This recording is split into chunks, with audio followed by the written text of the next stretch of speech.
Hi everyone, welcome to Unit 7, Sequences in Series. So what is a sequence? The title of the unit, Sequences in Series, so this first part we're going to talk about are sequences. A sequence is an ordered list of numbers, that's all. Each number is called a term. So here's a sequence of numbers. 3 is term 1, 6 is term 2, 9 is term 3, 12 is term 4. That's all. So pretty straightforward. Can you tell what the next terms would be for each of the above sequences? So can you figure out what the next 3 terms would be in this sequence? So you can press pause and come up with the next 3 terms in each of these 3 sequences, and then press play when you're ready to continue. For the first sequence of numbers, we're adding 3 to the previous term. So that means we've got our next 3 terms. So we're adding 3 each time. So to get from here to here, we add 3. To get from 6 to 9, we add 3. To get from 9 to 12, we're adding 3 each time. So the next 3 terms are 15, 18, and 21. The second set of numbers, what's happening there, we're not adding the same number each time, we're multiplying the previous term by 3. So for each of the, to get from 4 to 12, we have to multiply by 3, and the same thing from 12 to 36. So we can't just have the first 2 being multiplied by 3 and then the last one being multiplied by 4 or something. They have to be the same. Now the last set looks a little bit different. That's because we're not adding the same number each time. We're not multiplying or dividing the same number each time. So did you see the pattern here? There is a pattern in this sequence of numbers. And the pattern is they're all perfect squares. So the next 3 perfect squares would be 36, 49, 64. If you figured that out on your own, kudos to you, because that was a tricky one. It wasn't like the other 2, right? This is a different type of pattern, but if you did see that, that is great. What is an arithmetic sequence? So an arithmetic, notice I'm saying arithmetic, not arithmetic, because it's an adjective. So we pronounce it arithmetic. Arithmetic sequence is a sequence in which the difference between consecutive terms is constant, and we have that in grade 9. If the difference was constant, it was linear, first differences. If second differences were constant, it was quadratic. So we're back to looking at kind of first differences here, right? Looking for the first difference. If they have a common difference and it's constant with all of them, then it's going to be arithmetic. Which of the above is arithmetic? That's the first one here. This one has add 3, add 3. Multiplying by 3 is not arithmetic. And perfect squares, it's a sequence, but it's not arithmetic. So only the first one is arithmetic. Let's try an example. We're going back to the first one up here. State the common difference. We already did that. So we're adding 3 each time. So the common difference is a plus 3, or just 3. You should have this on your handout. You should be able to write along in your handout. If you haven't printed it out yet, you can do that now. What about this one? It's a little harder to see. Maybe it's a bit harder to see what we're doing in between the terms. Are we to get from 8 to 3? What are we doing to get from 8 to 3? Is it the same thing to get from 3 to 8? Is it the same thing to get from here to here? So when it's a little, this one's not too bad, but sometimes we get really hard ones, and when we do, there's a little formula. When it's hard to see the common difference, just do your, like you did for in linear relations, you would do y2 minus y1. Same idea, except we're calling it term 2 minus term 1. So this is 8 in this case is term 1, 3 is term 2. Here's term 3, and here's term 4. So we want to do a few of them. So if I take term 2, subtract term 1, in this case that would give me 3 minus 8. That's a negative 5.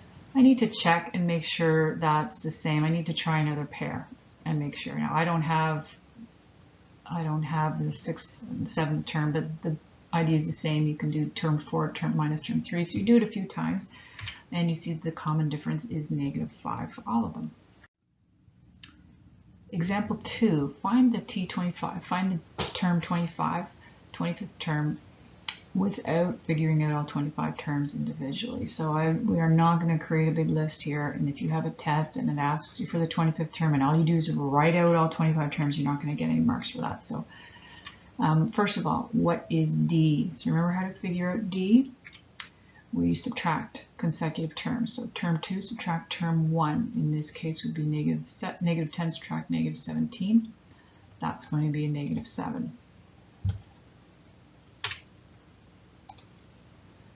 That's these two. We subtracted these two. Remember, it's the second, subtract the first. Has to be in that order. We always have to find D more than once to validate, to make sure. I can't just jump to the conclusion now that D is 7. So I just want to try it one more time. And so I decide this time to take the fourth term and subtract the third term. Could have done the third minus the second. It doesn't matter, but I get 7 again. So I can do that as many times as I want to. So the first term is negative 17. The second term is found by adding 7 once to the first term.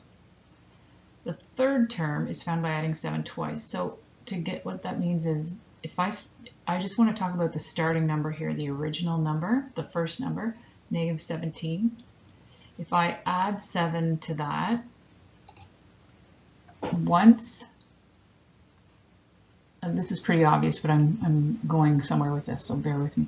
So if I add 7, I get the next one. If I add 7 again, I get the next one, and so on. The fourth term is found by adding 7 3 times to the original term. So what we're trying to come up with is a pattern. How can we get the 25th term without adding 7, adding 7, adding 7? Do you see the pattern here? The 25th term can be found by adding 7 to 17 how many times? So look at the pattern. The fourth term was found by adding it 3 times. So the 25th term would be found by adding 7 24 times. So a better way to write this out, rather than trying to do a bunch of calculations or adding 7, is just to recognize that we're going to add 7 24 times. So just 24 times 7. That's these two numbers here. This is my first number, was negative 17. Then I'm going to add 7, add 7, add 7, add 7, add 7. I'm going to do that 24 times. So my 25th term is 151. Using the following notation, we're going to come up with a formula that we will always use it for all arithmetic sequences. So once you recognize that a sequence like this, a list of numbers, is arithmetic, we're going to have a formula that we can just plug into all the time. So let's define our variables. A is going to be our first term. First term is really important, right? All of these we're talking about the first term, adding onto the first term, adding onto the original term. We're always talking about the first term is really, really important. So we're going to use A for the first term. D we already know is the common difference. So if T3 is the third term, if T20 is the 20th term, then in general, we're just going to put an N there, and that would be the nth term. So T5, if there were 5 there, that would be the 5th term. So that's just the notation that we're going to use. So we're going to come up with a formula here. I want a general formula that I can use for all the terms. So any term number, like term 25, like the one we just did, right? Term 25, for example, Tn is going to be equal to, so what was this here? This was the first term, remember? And the first term, we are using an A for that. So we've got an A. That was the first thing we did. Then we added on. What's this? This 24, where did that come from? Well, that came from here. And this number 24 we come up with by subtracting 1 from whatever term number we're looking for. Over here, when we were looking for the fourth term, we needed 3 7s. So how would we represent this piece right here? Considering this right here. So I have instead of a 25, I have an N. So if I want 1 less than that, I'm just going to put a bracket, N minus 1. That's going to represent this piece right here. That's my N minus 1. And then this is our common difference. and we're using D for a common difference. So I'm going to multiply that by a D. So there is your formula. So here's the formula that you have to memorize. You're going to use it this year, and you're going to use it in advanced functions next year as well if you take grade 12 university math. It's one of the most important formulas from this entire unit. The nth term, when we use the letter n, so we use the letter n a lot, for this unit, it's only going to be a positive whole number, 2, 3, 4, 5, 6. So you're often going to see this notation. N is an element of, you might see real numbers. More often you're going to see integers there. It is a real number, but more specifically than that, n is only integers. And you might even see, because integers means positive or negative, you might even see more clearly than that. You might see n is an element of w for whole numbers, or n is an element of n, and n means natural numbers. Just write that in there. So you might also see n is an element of natural numbers. So we put a second bar in there for number system.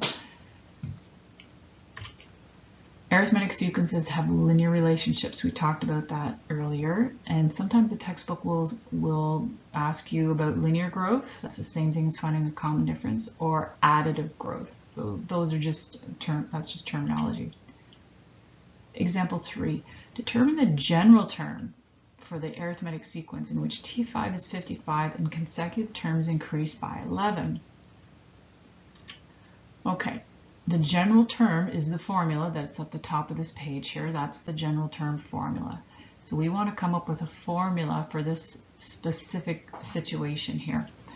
Step 1, sub into the general term formula. So here's our formula. We have it memorized. Do we know D, A, or N? That we need to figure out these. For a general formula, the N is going to stay in N. But we need an A.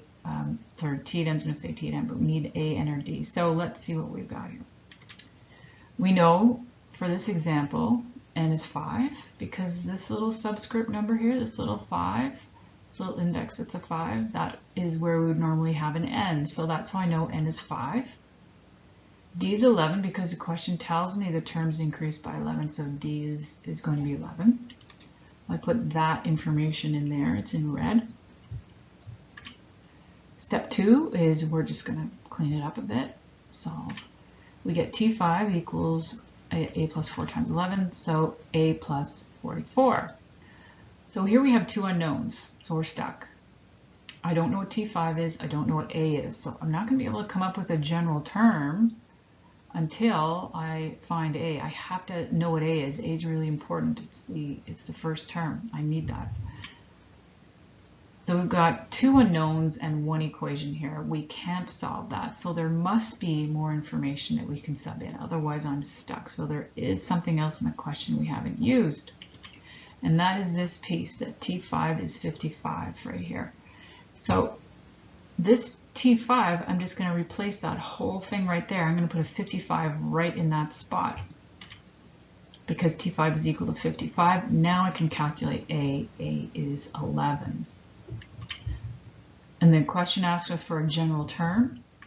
So general term is like a formula. We want to figure out a formula. We go back to the formula that has all the variables in it. We sub in the ones that we know. We know our common difference is in 11. We also, coincidentally, A is 11. That doesn't usually happen, but our A value is 11, so that goes in there for 11. So we distribute right here. I've got to distribute this n into the 11 and this negative 1 into the 11. So that gives us 11n minus 11. Collecting like terms, right? And these are going to cancel out. And I get t(n) equals 11n. And again, they don't usually cancel out. This question just does. So that is my general term. That's the formula I can use now. If I asked any of you, give me the 432nd term. Well, you'd sub in a 432, you'd have your answer. So we need the formula so that we can really quickly figure out the term number for everything.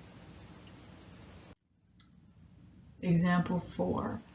The sixth term of an arithmetic sequence is negative 23 and T14 is negative 55. We have to find first the general term. Okay, this one's a little bit longer. You might get crowded in your page there, so write small.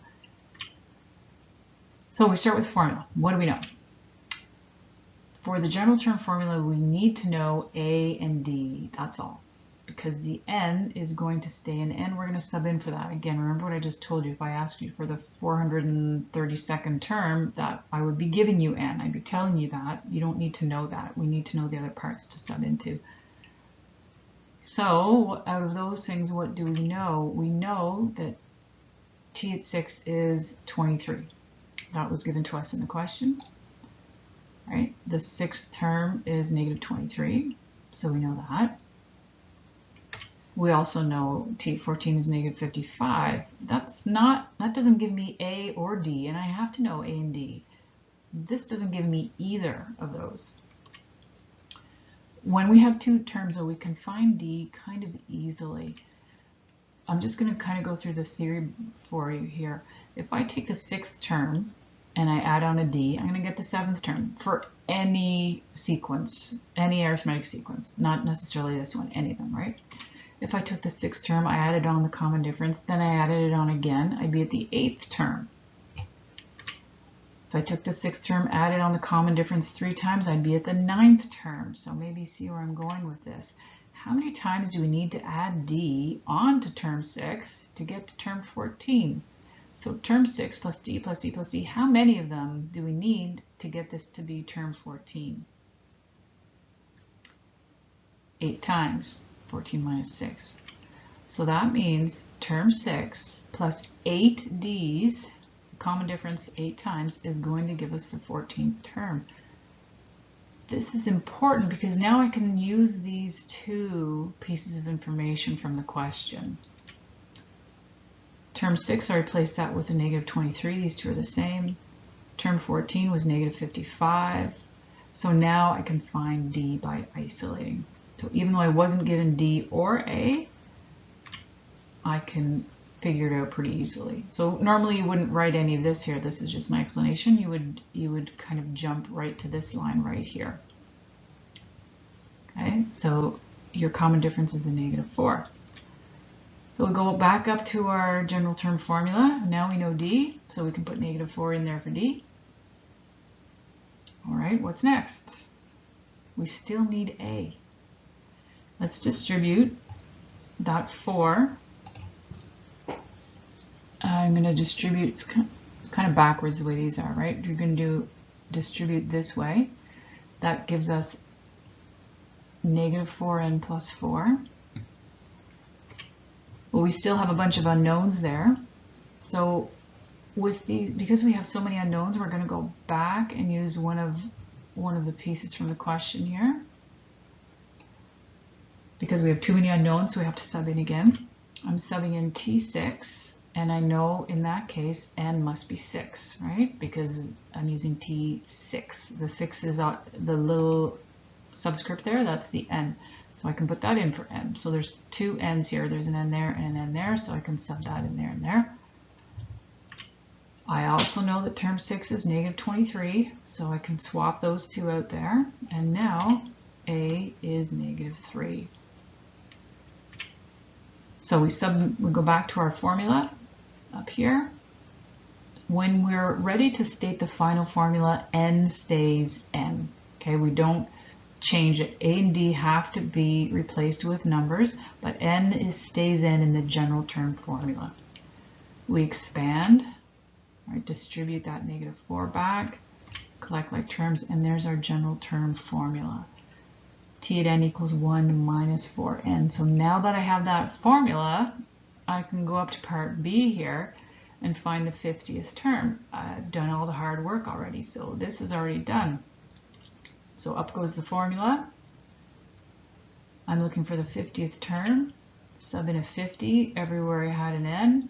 50th term, n is 50. 50 goes there and there. And a little bit of math. The 50th term is negative 199. Okay. Okay, switching gears for a minute. So what I just taught you already, that's the most important part of today's lesson, what we already did. This little piece here that's the last portion of our lesson is a new kind of formula. It's called a recursive formula. So a recursive formula is a formula relating the general term to the previous term. So if you look at this formula here, if I'm looking for T12, let's say n is 12. If I'm looking for T12, well, then I put in a 12 in for that n. That means I need, if I take the 11th term, term 11, I add on the common difference, right? That's kind of intuitive. The 12th term, I need the 11th term, I add on the common difference. That's all this is saying. It's a very simplified version of what we did before, but it's really hard to use because if I asked you for the 12th term, you'd have to know the 11th term to sub it in there. And if you didn't know the 11th term, even if you know the common difference, you're stuck. So the recursive formula is not as useful. State the recursive formula for this sequence of numbers here. We're going to start, same thing we did before, is we're going to find D first, the same way we found D before.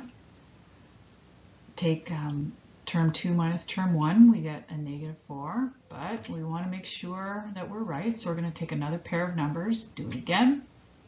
You can pick any pair, just make sure you take the right one, subtract the left one, you have to go in order. You get -4. Okay, so we've got our D value. D is -4. So look back up at the formula that's in the black box, and we're going to sub D into this formula right here. I'm going to sub in D there. That's it. That's the recursion formula. Again, if I ask you now for term 20, well, how are you going to get me term 20 out of this formula, right? Term 20 would be term 19 minus 4. I don't have the 19th term here, so I would have to sit here and write them all out, get the 19th term, then subtract 4 to get the 20th term. So that's why the recursive formula isn't as helpful. It has a use we'll talk about later, but most of what you want to focus on today is the general term formula for arithmetic sequences. To use recursion formulas, you must have consecutive terms, so you have to know the one before it to get the next one. You can't jump ahead. You can't jump ahead to the 100th term. You have to have the 99th term. And to have the 99th term, you have to have the 98th term. So example 4 and 5 are the same sequence. So the one that we did on the previous slide, example 4, let me just bring those in there. This was the one that we finished on example 4, and these two are the same right here. So to check that they're the same, so this is the good formula. This is the one that's very helpful. I can sub 100 into here. I can sub 100 into here too, but then I'm stuck with T99. So to check to see if they are the same, we're going to calculate T4 here. Just calculate T4. And what do you get? So we sub in a 4 right there. Is this T4 the same as this number here? And it is, right? This is going to be 1 minus 16, negative 15, same thing. So that's how we could check. So I can only use this formula with the numbers I have listed. If I don't have a number listed, I can't check anything with this formula here. So this one's a lot easier to use. So that's our last example. Remember that arithmetic sequences must have common differences. You're either adding or subtracting the same number each time. If not, it's not arithmetic.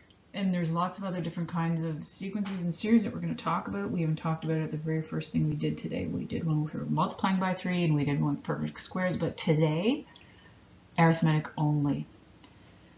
When you get to number 7 in your homework, write out the first 5 terms and then decide if it's arithmetic or not, because they give you a formula, but you can't see from the formula, so you're going to have to write out the terms. And I think the solution to that is already up on D2L, so you can, if you don't understand what I mean there, you can go through it. Read your homework questions, and there's more examples. Always read your textbook, lots of extra help there, and they will explain things in different ways than I explained it, and sometimes that's very beneficial. So that is today's lesson. Welcome to Unit 7.